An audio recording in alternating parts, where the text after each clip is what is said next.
Hello friends, स्वागत है आप सभी का यूट्यूब चैनल लॉ शिक्षा हिंदी में। और आज हम पढ़ेंगे बीएनएसएस 2023 की बहुत ही इंपॉर्टेंट धारा 180 जो सीआरपीसी के अंतर्गत धारा 161 हुआ करती थी। तो धारा 161 के अंतर्गत क्या था? सीआरपीसी में किसी भी साक्षी के पुलिस अधिकारी द्वारा बयान लेखबद्ध करना। अब बीएनएसएस के अंतर्गत हो गई धारा 180, तो इसके अंतर्गत भी क्या है? साक्षी के बयान लेखबद्ध करना। कब? जब वह विवेचना कर रहा है। कौन से अध्याय के तहत? अध्याय 13 के तहत जो विवेचना कर रहा है उसके बयान अंकित करने के लिए प्रावधान है धारा 180 के अंतर्गत। तो हमको कौन कौन से टॉपिक क्लियर करने हैं, आइए समझते हैं एक बार स्क्रीन पर। साक्षी के बयान कैसे अंकित किए जाएंगे, सबसे पहला प्रश्न ये हो गया। दूसरा ये, क्या साक्षी पुलिस अधिकारी के पूछने पर प्रत्येक प्रश्न का उत्तर देने के लिए बाध्य है? ये भी हमको क्लियर करना है। क्या बयानों की वीडियो बनाना अनिवार्य है? ये भी क्लियर करना है। या बलात्संग या छेड़छाड़ या एसिड अटैक से पीड़ित महिला के बयान कौन अंकित करेगा? ये भी करना है। और क्या बलात्संग या छेड़छाड़ या एसिड अटैक से पीड़ित महिला के बयानों की वीडियो बनाना अनिवार्य है? ये भी हमको आज क्लियर करना है। अक्सर करके आपने देखा होगा कि किसी भी महिला जो छेड़छाड़ या बलात्कार से पीड़ित है, एसिड अटैक से पीड़ित है, उसके बयानों की वीडियो फिल्म बनाई जाती है। क्या ये मैंडेटरी है या बना सकता है या नहीं बना सकता? क्या अनिवार्य है? ये हमको आज सब कुछ क्लियर करना है इस धारा के अंतर्गत। तो आइए समझते हैं धारा 180, पुलिस द्वारा साक्ष्यों की परीक्षा। कोई पुलिस अधिकारी जो इस अध्याय के अधीन अन्वेषण कर रहा है या ऐसे अधिकारी की अपेक्षा पर कार्य करने वाला पुलिस अधिकारी। एक तो इसमें ये शब्द आया इस अध्याय, तो अध्याय 13 समझा जाएगा बीएनएसएस के अंतर्गत। और अन्वेषण जो इन्वेस्टिगेशन ऑफिसर है वो या इन्वेस्टिगेशन ऑफिसर की अपेक्षा पर अन्य कोई पुलिस अधिकारी। और अन्य कोई पुलिस अधिकारी कौन हो सकता है? जो ऐसी पंक्ति से निम्नतर पंक्ति का नहीं है जिसे राज्य सरकार साधारण या विशेष आदेश द्वारा इस निमित्त विहित करे, मामले के तथ्यों और परिस्थितियों से परिचित समझे जाने वाले किसी व्यक्ति की मौखिक परीक्षा कर सकता है। तो इसका मतलब ये हो गया कि अगर कोई भी इन्वेस्टिगेशन ऑफिसर अपने अधीनस्थ से या अन्य किसी पुलिस अधिकारी से अपेक्षा करता है कि आप उन प्रश्नों का उस व्यक्ति से उत्तर जान लें, तो ये क्या हो गया कि कोई भी अगर पुरुष पुलिस अधिकारी किसी छेड़छाड़ या बलात्संग से संबंधित मुकदमे की विवेचना कर रहे हैं तो वो अपेक्षा कर सकते हैं किसी महिला कांस्टेबल से या महिला सब इंस्पेक्टर से कि आप पीड़िता से उसके कथन अंकित कर लें, पीड़िता से पूछकर उसके कथन अंकित करा सकते हैं। तो ये इस धारा के अंतर्गत है। तो मौखिक परीक्षा कर सकता है।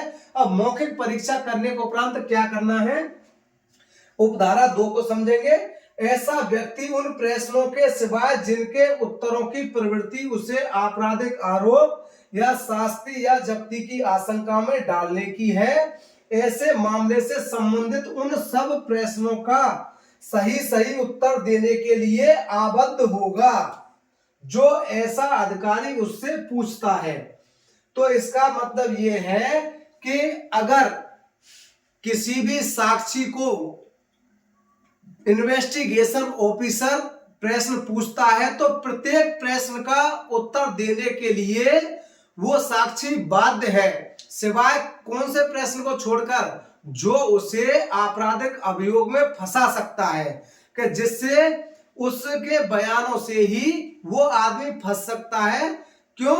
क्योंकि किसी भी अभियुक्त को अपने खिलाफ बयान देने के लिए बाध्य नहीं किया जा सकता। नहीं तो आर्टिकल 20 जो हमारे इंडियन कॉन्स्टिट्यूशन में आर्टिकल 20 है, उसमें यह प्रावधान है कि किसी भी व्यक्ति को अपने विरुद्ध बयान देने हेतु बाध्य नहीं किया जा सकता है, सिवाय अपने विरुद्ध के बयानों को छोड़ करके प्रत्येक प्रश्न का उत्तर देने के लिए वो साक्षी बाध्य होगा। तो मैंने इसमें लिखा है अनुच्छेद 20(3). ये अनुच्छेद है, इसमें ऐसा प्रावधान है। आप चाहे तो इसका स्क्रीनशॉट ले सकते हैं। और इसमें क्या प्रावधान है समझते हैं कि पुलिस अधिकारी इस धारा के अधीन परीक्षा के दौरान उसके समक्ष किए गए किसी भी कथन को लेखबद्ध कर सकेगा, और यदि वह ऐसा करता है तो वह प्रत्येक ऐसे व्यक्ति के कथन का पृथक और सही अभिलेख बनाएगा जिसका कथन वह अभिलिखित करता है। तो इसका अर्थ यह है कि अगर किसी भी साक्षी से प्रश्न करता है तो विवेचक उन प्रश्नों का जो वो ठीक समझे उनको अपनी केस डायरी में लिख लेगा, और प्रत्येक साक्षी का बयान अलग अलग लेखबद्ध करेगा।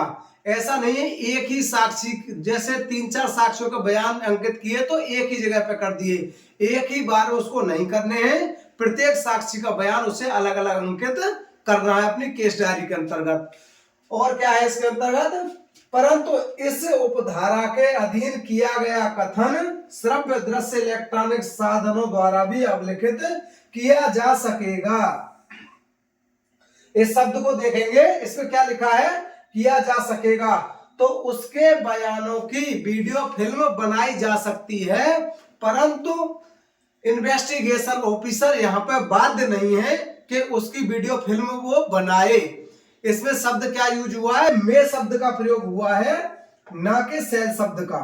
मे शब्द का प्रयोग हुआ है कि किया जा सकेगा। इसमें यह शब्द नहीं आया कि किया जाएगा।